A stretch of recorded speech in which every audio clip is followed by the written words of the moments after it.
Non, rien de rien.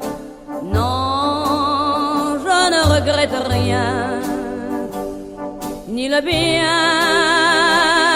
qu'on m'a fait, ni le mal, tout ça m'est bien égal.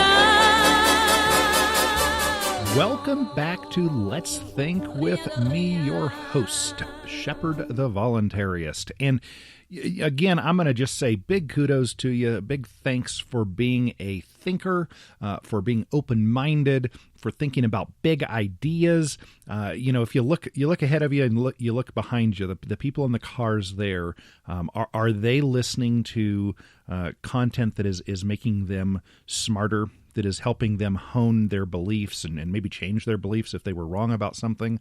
If you are listening to this, whether you're agreeing with me vehemently or disagreeing vehemently, you are a thinker, and that puts you a step ahead of most people. And I thank you for being part of this family or this tribe of thinkers. Thank you for that. This segment, we are going to dive more deeply into the concept of a social contract. And to just give you the punchline right off the bat, I don't think there's any such thing as a social contract. It's a made-up concept. It can't really exist. And I'll explain why over the next little bit. And please, if I am getting these things wrong, let me know. Just be in touch with the show. If you go to openlyvoluntary.com/let's think, that is our show homepage, and there's a contact button there. Be in touch. Be part of the conversation. I definitely want your input, and I want you to correct me when I'm wrong. This can't just be something where I blabber on and nobody resists me. So when I'm wrong, I need some good, strong, hey, brother, you're wrong there. So please be that person. Please be that person that wants to make all of us know more and hone our ideas. We are going to look at social contracts, and first, let's just look at the word contract. For those of you, again, that are in the legal profession, any attorneys out there listening, I think you'll probably back me up on this, and I'll expect you to slam me if I'm getting this wrong. But the elements that are necessary in a contract are there has to be an offer, there has to be acceptance. The people who are making this contract have to have mutual assent. They have to have a meeting of the minds. There's typically some sort of consideration involved. Often that's money. Sometimes it can be other things of value. The people entering this contract have to have the capacity to do so. We'll get more into each of these in just a moment. And they have to have an intention to create this contract, this legal document, this whether it's written or verbal, to create this contract. They have to both have the intention to do so, both parties, and it has to be legal. And I'm going to kind of just X out that legal part, because legal, what does legal really mean? It means that the state says that it's cool. And as voluntarists, we don't really recognize the legitimacy of a government or of a state. So I'm going to leave that one out, because that's kind of the trump card that the state can pull and just say, well, no, everything is perfect here except we don't like it, therefore it's not legal, therefore it's not really a contract. So that's kind of begging the question. It's a logical fallacy. It just ain't right. So we're going to ignore that part that the government likes to say is part of a contract. So going back to the offer, that's the first part of a contract. There has to be an offer of some sort. Hey, I'll do this for you if you'll do that for me. And if you're buying a car, then you're signing a contract, then it's probably something to the effect of, hey, I really like that Chevy Nova right there, and I have $10,000, and I'll give you $10,000 if you'll give me that Chevy Nova. And then the other person says, you know what, that sounds good.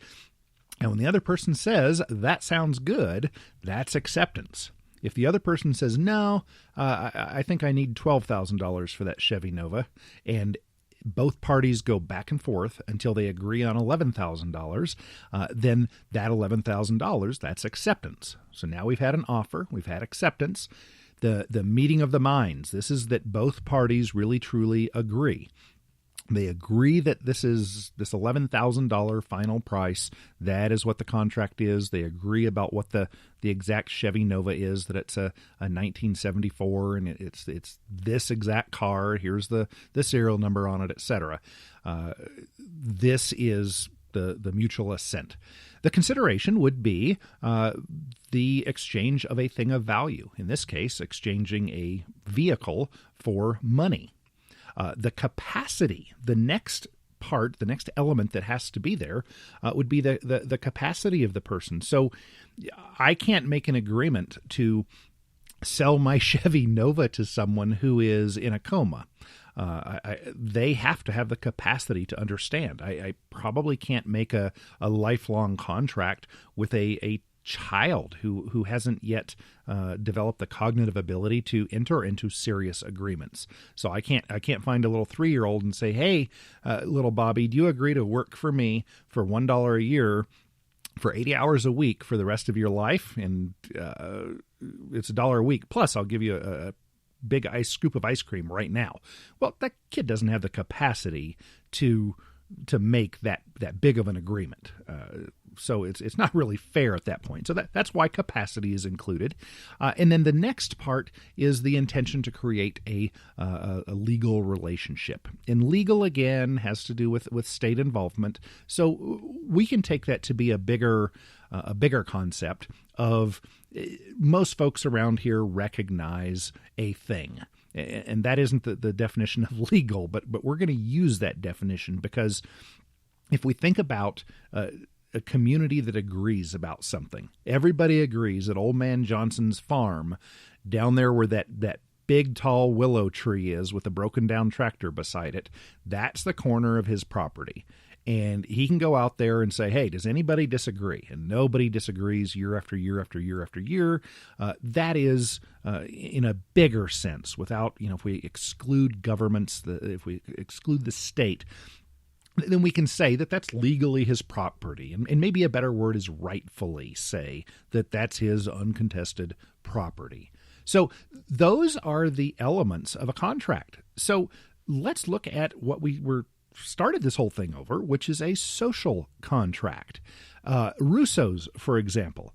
And essentially what Rousseau and his ilk like to say is that, well, there are a bunch of us human critters here that all want to live together, and here is the contract. Here's the offer of what it is that we're all going to live by. We're not going to shoot each other. We're not going to hit each other on the head. We're not going to steal from each other. Everybody's going to chip in 1/10 of the fruits of their labor and put it into the community pot, and then we'll use that for things that the rulers that we have, the things that they decide we need or the things they want, we'll spend the money on that, and that is a social contract. And here you go. Now, trust me, and let's go live that way. Well, that isn't fair. I don't know your name, but you know mine. My name's Shepard. What if Shepard came up with a social contract? And I said, you listening to me right now, part of the contract is you need to swing by my house every morning and give me just a nice 5 to 10 minute neck massage, because sometimes it gets stiff, and I would really like that neck massage. That is part of your obligation. That's part of the consideration. That's your payment for being part of society. And in exchange for that, it's hey, there's got to be consideration, right? So I am going to sing to you while you do that, and that's the way that I'll pay you back for the massage, and that's what I believe the social contract is. Well, right now you're thinking, Shepard, you're ridiculous. I'm not going to do that. That's not a contract. That's just you speaking silliness, gobbledygook. And I would say you're absolutely right. That's just a preference. I enjoy good neck massages, and so I'm trying to get what I want out of it, and I think the world would be a better place. My singing is horrible, so you probably don't think it's a good idea. You probably don't want to give me a neck massage. Actually, you'd probably rather give me a massage than listen to me sing. If you'd ever heard me sing, you would say that. But this is just ludicrous. This is ridiculousness. And you don't put any stock in it. If I send you a letter tomorrow saying, hey, you didn't show up, what's the deal? You owe me here. You're in violation of this contract. What are you going to say? If you're an intelligent person, you're probably going to say, well, wait a minute. The elements of the contract were not there. You made the offer, but I didn't accept it. There was no mutual assent. There was really no consideration that I thought was worthy consideration, like you paying me by listening to the singing versus me giving you the neck massage. That's not real consideration. I don't agree to that. Capacity is there, but that's not relevant because we never even got to that stage. We never got past the offer. And you had no intention to create a legal relationship with me. So therefore, the contract is not valid. And Rousseau's social contract is no more valid than the one I have just described. It's a preference. He had certain preferences. I have certain preferences. But there's no such thing as a social contract. Isn't that something? Am I wrong? I don't think I am. And now many people would argue, well, yeah, but the community gets together and everybody agrees that Old Man Johnson's farm is down at the corner by the tree and the old broken down tractor. And when we all agree to that, and, can't we just add one more thing and agree that we can't walk up to each other and shoot each other in the head for no reason? Can't we all just agree to that? Well, unless you get those elements of a contract, it isn't a contract. It's a preference. It's one I have. I think we both share that preference, but it's not a contract. It's not a law. It's not a rule. It's just, it's a moral belief. It's a preference, but it's not a social contract. We don't get to pick certain things that we wish and then impose those things on other people. Not if we're good folks. We don't. I don't think you do that to your neighbor, do you? I can't imagine that you would. And whether you're a city dweller or a countryside dweller, I don't see you doing that to your neighbor. Whether it's through the wall or the next section over, I don't think that you do that to your neighbors. And the reason you don't is that you're a good person. And you don't, deep in your heart, believe in a social contract. And you don't impose your preferences by means of force on other people. And that's good, because you're a good person. Stick with us. Je n'ai plus besoin de balayer les amours avec leur trémolo, balayer pour toujours. Je repars à zéro.